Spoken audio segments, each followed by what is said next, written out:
Donc comme indiqué dans le titre, aujourd'hui nous allons préparer notre première encre à sérigraphie et je vais vous montrer aussi comment bien l'utiliser pour réussir à faire des beaux motifs sur du textile avec. Donc en avant, on a du boulot. En première étape, nous allons fabriquer l'encre à sérigraphie végétale et après je vais vous montrer toutes les étapes de comment bien l'utiliser et l'appliquer pour avoir un beau motif sur du textile. Donc déjà on fabrique l'encre, allons-y. Donc pour faire notre encre, on va d'abord préparer un bain de teinture.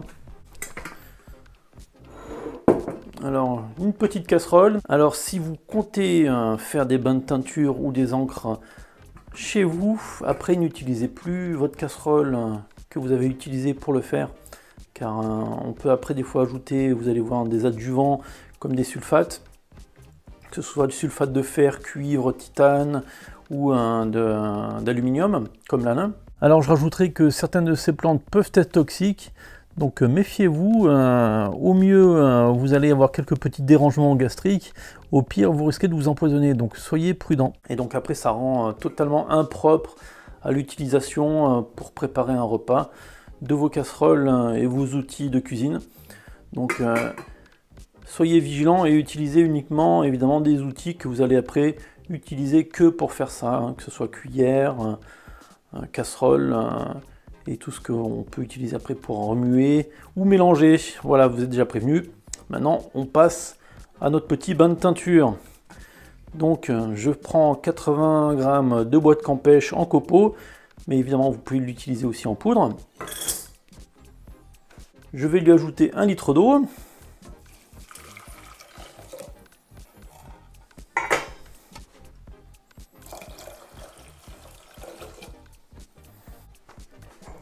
Voilà.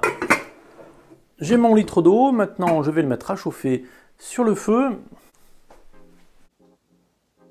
Je mets la casserole à chauffer à feu doux. Il faut absolument que le bain de teinture ne bout pas.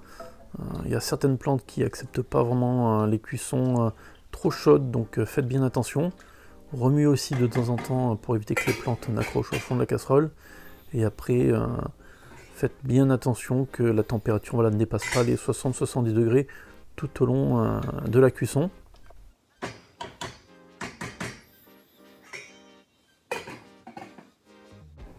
Donc j'ai laissé mon bois de Campêche infuser pendant à peu près 35-40 minutes. Après je l'ai laissé un peu refroidir avant de pouvoir le passer au filtre. Donc j'utilise une passoire et un tissu pour vraiment enlever toutes les particules de bois qui pourraient après se coincer dans la toile de mon cadre à sérigraphie.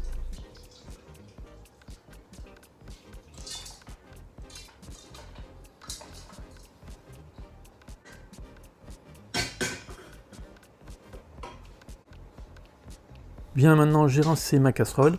Alors je vais prélever une partie du bain de teinture qui va me servir à préparer ma première encre qui sera un violet foncé. Donc là je le mets dans ma casserole à peu près 350 ml et après je vais la mettre à chauffer. Alors pour transformer mon bain de teinture en encre à sérigraphie, je vais rajouter petit à petit de la gomme goire. Alors la gomme goire c'est un complément alimentaire, un gélifiant en fait qu'on utilise en cuisine. Et je vais saupoudrer petit à petit dedans le bain de teinture de la gomme goire qui va petit à petit épaissir ma solution et la transformer en encre. Donc ça prend un petit peu de temps et il faut tester petit à petit jusqu'à obtenir la bonne consistance. Donc je vérifie de temps en temps, voilà, avec une spatule si c'est assez épais, et si c'est trop liquide comme ici, je continue à rajouter de la gomme goire jusqu'à obtenir la consistance que je veux, comme vous voyez ici.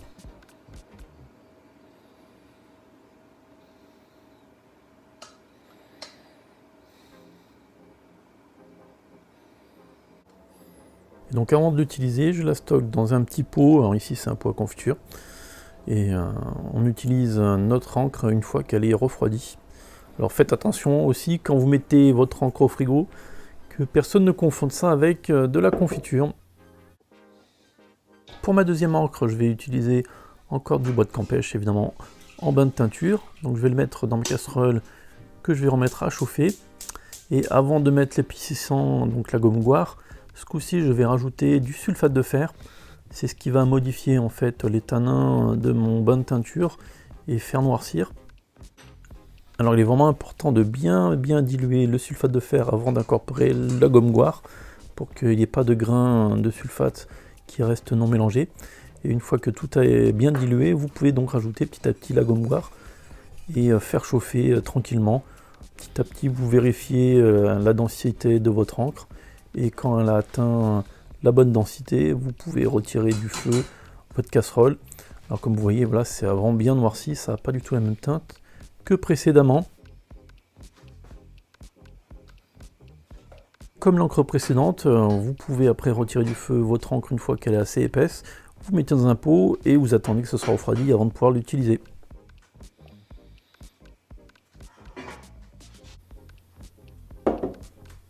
Très bien, notre encre est faite. Donc avant d'appliquer notre encre sur du textile et de pouvoir l'utiliser, il va falloir traiter notre tissu car je vous rappelle, cette encre végétale est faite à partir de pigments et d'un bain de teinture.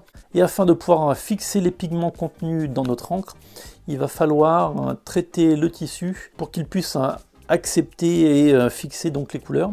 Donc pour ce faire, il y a plusieurs étapes à effectuer. La première, ça va être de laver correctement notre tissu ou notre vêtement. Il faut faire un lavage à l'eau chaude avec un mélange de soude et de savon de Marseille pour bien décrocher toutes les saletés qui peuvent être incrustées dans le tissu. Et après ce lavage très fort et très puissant avec une eau très chaude, on doit faire ce qu'on appelle le mordançage. Donc je ne vais pas vous expliquer en entier tout le mordançage, il y a des vidéos sur la chaîne pour vous l'expliquer en détail. Donc je vous conseille d'aller soit dans les liens qui vont apparaître ici, soit en description pour regarder comment faire un mordançage. Je vais juste vous expliquer succinctement comment ça se passe. Donc en fait, le tissu de base, surtout en coton et les matières cellulosiques, ne peuvent pas fixer correctement les pigments tinctoriaux. Donc il faut faire tout un traitement avec une solution à base d'alun la plupart du temps.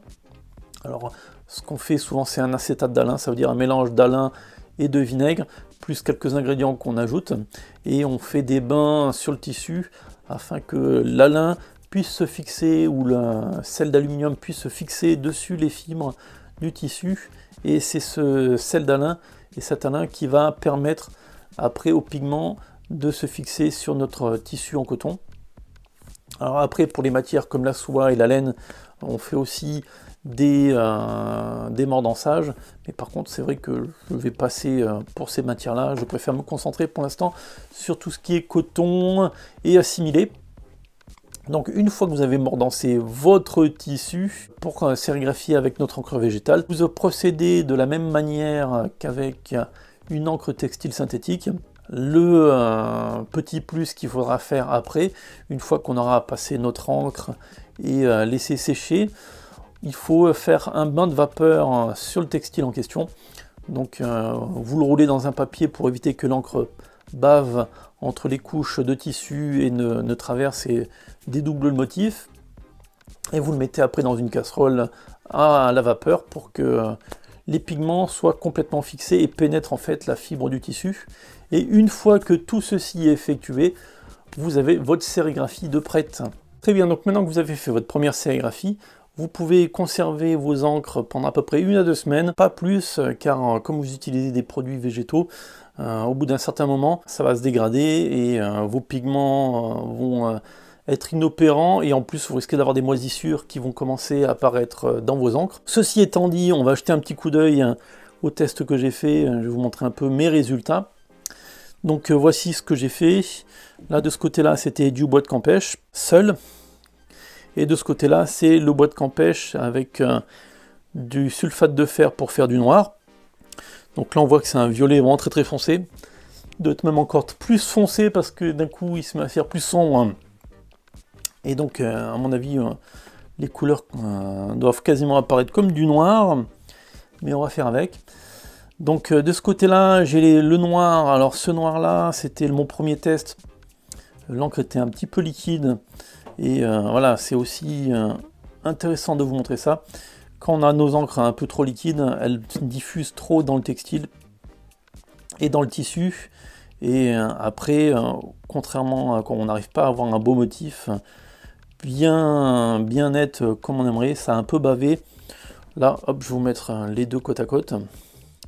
Là, celui-là, il a été parfaitement bien fait. Donc là, on voit que quand on a une encre sérigraphie végétale avec la bonne texture, on arrive vraiment à obtenir un résultat qui est équivalent à ce qu'on a avec les encres synthétiques. Là, tout est bien défini.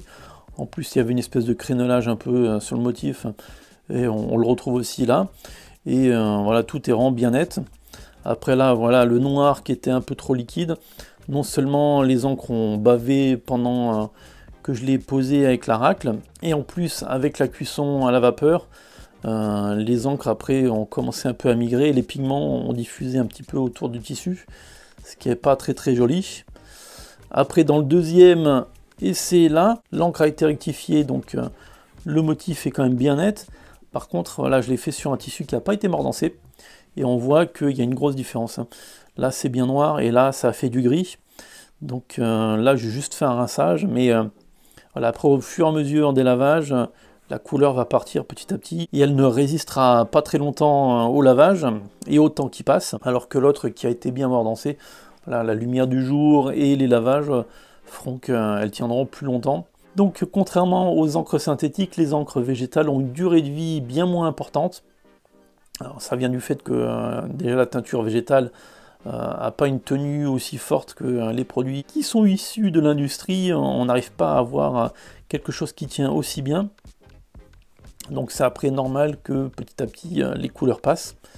Mais avec un bon traitement et un bon mordançage en amont de vos tissus ou de vos vêtements, les sérigraphies tiendront quand même très bien pendant un certain nombre d'années. Après ça dépendra du traitement qui a été fait et aussi des plantes qui ont été utilisées. Il y a certaines plantes qui tiennent mieux que d'autres. Et donc là de ce côté, j'ai fait donc du bois de Campêche pur. Et sur celui-là, j'avais un tissu que j'avais déjà teint à la base avec, je crois que c'était du curcuma, et une sérigraphie par-dessus. Donc pareil aussi, il faut faire un peu attention quand vous faites une teinture et après une sérigraphie avec une couleur. Le résultat sera des fois peut-être un peu surprenant parce qu'il y a des interactions chimiques qui se font entre les pigments et ça va réagir différemment, étant donné que là c'est pas un pigment qui est encapsulé dans un liant et une gomme synthétique qui permet après d'éviter voilà, des changements de couleur radicaux. Là il peut y avoir des trucs un peu étonnants qui peuvent se passer, mais là non, ça a été à peu près correct. Donc ça a bien fonctionné, je suis assez content. Et j'espère que, en tout cas, cette vidéo vous a plu et que vous trouvez ça intéressant. N'hésitez pas à poser des questions en commentaire. Si cette vidéo vous a plu aussi, dites-le. En même temps, dans les prochaines fois, quand je trouverai des nouvelles couleurs, je vous ferai des petites mises à jour et des nouveaux tests et des nouvelles recettes d'encre en ligne sur la chaîne. Donc n'oubliez pas de vous abonner, c'est important. Des likes, vous pouvez évidemment partager cette vidéo avec votre entourage qui s'intéresse à la sérigraphie ou à la teinture végétale. Et passez un bon week-end et une bonne semaine. Allez, à bientôt, au revoir.